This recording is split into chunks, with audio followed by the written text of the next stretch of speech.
I have these wonderful ham hocks here. Now these are pre-cured. Mrs. Cold Smoking got these for me, and they've had a cure. But if you want to know how to cure them, I will leave a link in the description. This video here will show you how to do it. Okay, now we are going to make a ham hock terrine from these, so I am going to be plonking these into some water. These have defrosted, but I think they're still frozen in the middle, so I'm just going to put them in some warm water without any gas on and just let them stand until they defrost fully, and then later on I'll stick the temperature probe in them, and then we'll bring them up to temperature and cook them through, and then once they're done we can assemble the terrine. Now I have actually, if I take you over here, just been cooking this ham. So you can see the internal temperature of that is 73. It was 70 when I took it out of the water. Now that is our ham for Christmas. I'm going to be taking all this off and taking the skin off and everything and roasting that later once it's cooled down a little bit. But the water that was left over from it, which is here, I'm going to just put those ham hocks in to this water and let them do their thing. Okay, so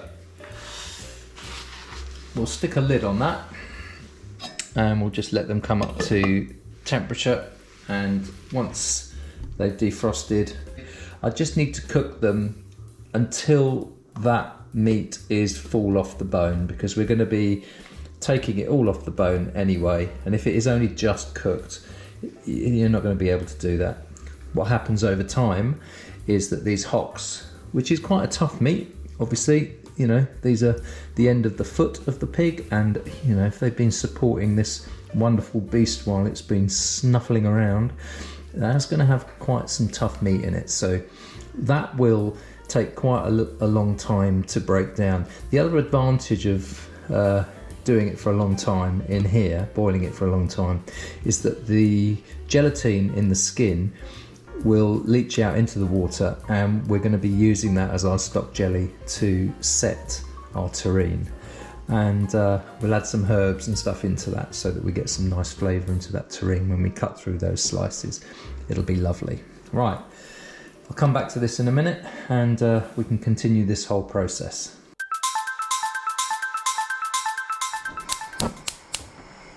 Right, these have now got an internal temperature of 19 degrees Celsius, so I've just turned the gas on and we are going to cook these now for probably about 2 hours, I would say. Okie doke, these are now done. Look at those. So these have been in now for a couple of hours, about 3 hours in total, and this meat is now, should be full off the bone. Oh, yes. Take that out, pop that in there. There we go. I'm just taking the hocks out of this hot water to allow them to cool down before I can take the meat from them. Right, I'm going to pick these now. These are nice and cool. I'm going to take some meat off of these and we'll get that in a bowl. And while that's happening, I've actually sieved off about half a litre of stock, half a litre of the liquor from the boiling of these hocks, and to it I've added a carrot, half an onion, a couple of bay leaves, a teaspoon of oregano, some chili flakes and some pepper, and I'm going to let that reduce a little bit. With the meat cool enough to handle, I can now begin to take all the meat from the bone, and what I'm trying to do here is to remove as much meat as I can, discarding as much fat as possible, because I don't want to include any of that in the terrine. So what we're left with is just going to be lovely unctuous meat, and that's it. Okay, now I've picked all the meat and I've even taken off the very end bits, which are the gelatinous bits. And here's a great example of that here. So although that's quite soft, and that would have been a tendon coming off the end of the muscle, you wouldn't want to cut through that and eat it. A bit jellifying. So this is all the spent carcass of those, so we've got the bones of the hocks here and the skin. So much gelatin in these skins, it's just unbelievable.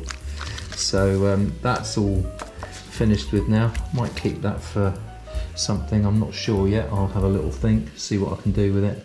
And this I'm going to pop in the terrine, and this is now going nicely. We're infusing this broth here with some, oh, I forgot to mention there's some cardamom in here as well.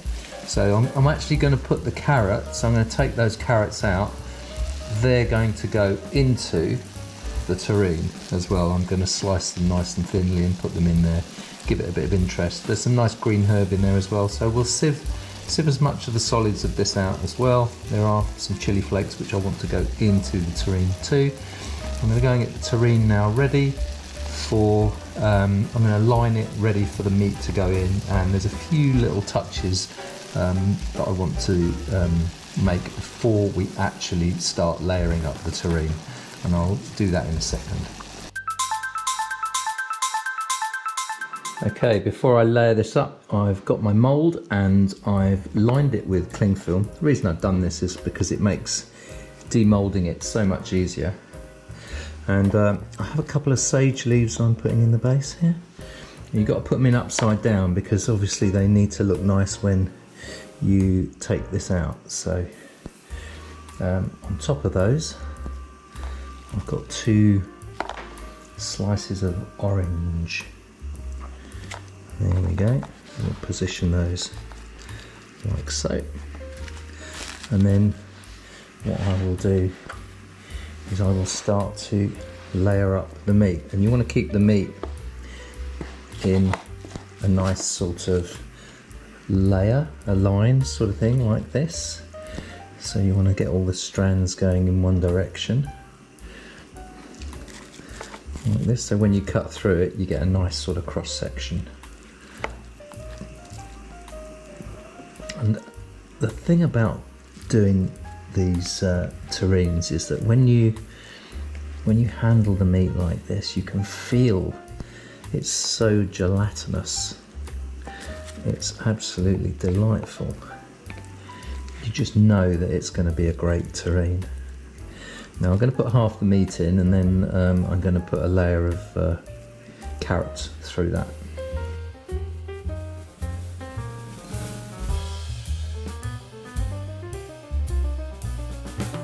Now, you don't have to use carrots if you don't want to. You can use any vegetables that you choose, red peppers or green beans.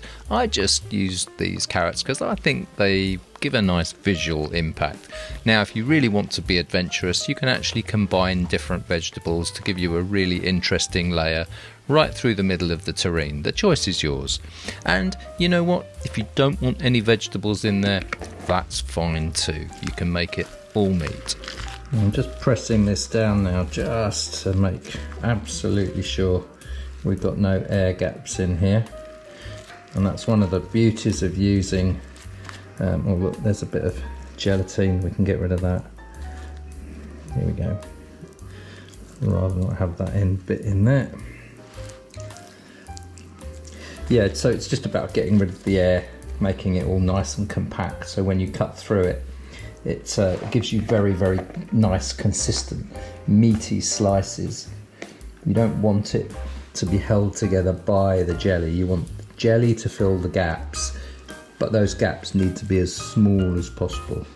Okay, so that looks pretty good. I'll go and give my hands a rinse, and we'll get this jellied.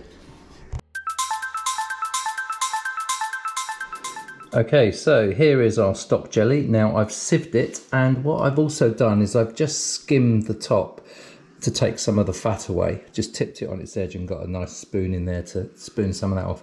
If you have a bit of time, allow this to cool down, stick it in the fridge, chill it so that that fat solidifies, and then you can just scrape it all off if you really are fastidious about taking all the fat off.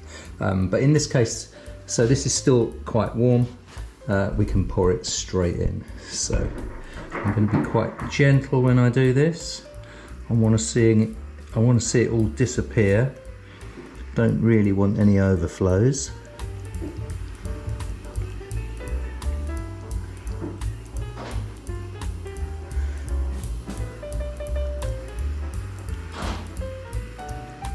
You always put more in than you think. You want it to be, and I like doing this when it's warm as well, because it means that it will flow better.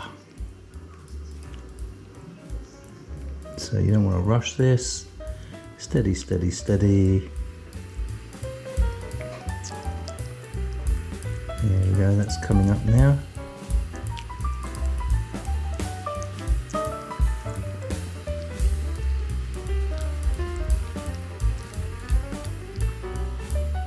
That's looking quite saturated.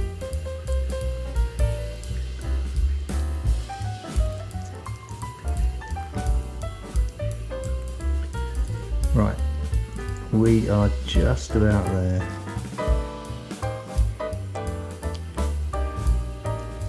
Still goes down, that's good. You want to keep your eye on it quite closely.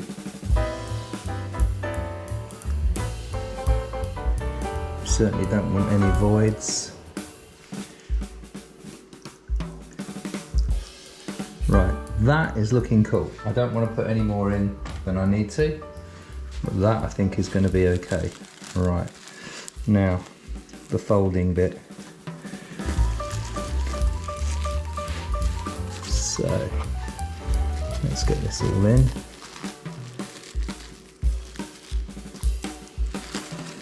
And once this is all in, I'll get the lid on and we'll get this into a cold area, let it cool down. As soon as it's at room temperature, straight into the fridge, and then tomorrow, Christmas Day, this will be ready. We can unmold it. Great. So I'm happy with that.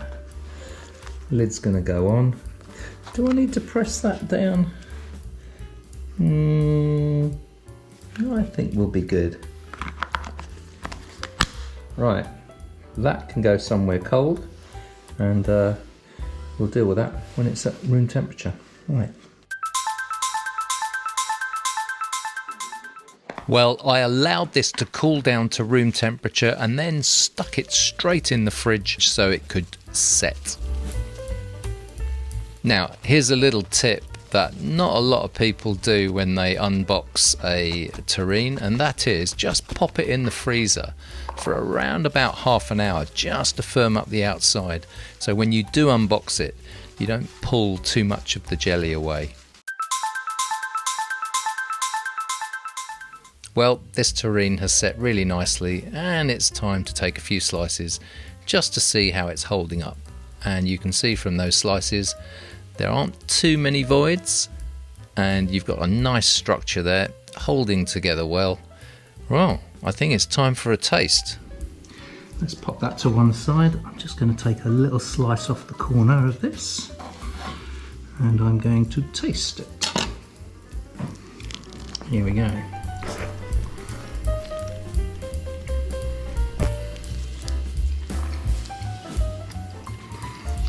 That is very, very nice. Beautifully seasoned.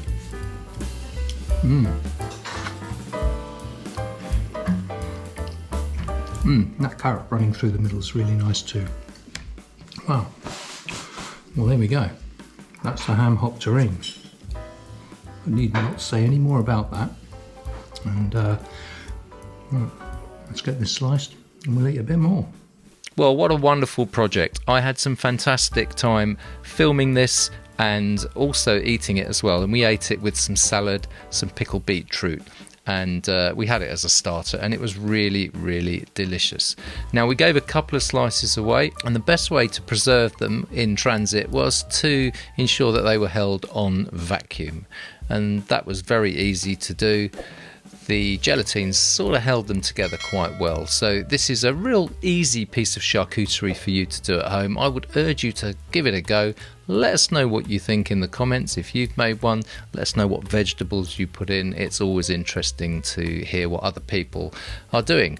Well, I'm calling that a success.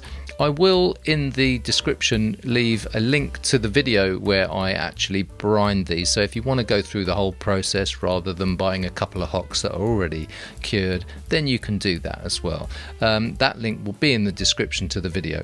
In the meantime, folks, I hope you enjoyed it. Let us know what you think in the comments, and take care of yourselves, and I will see you on the next video. Cheers now. Bye-bye.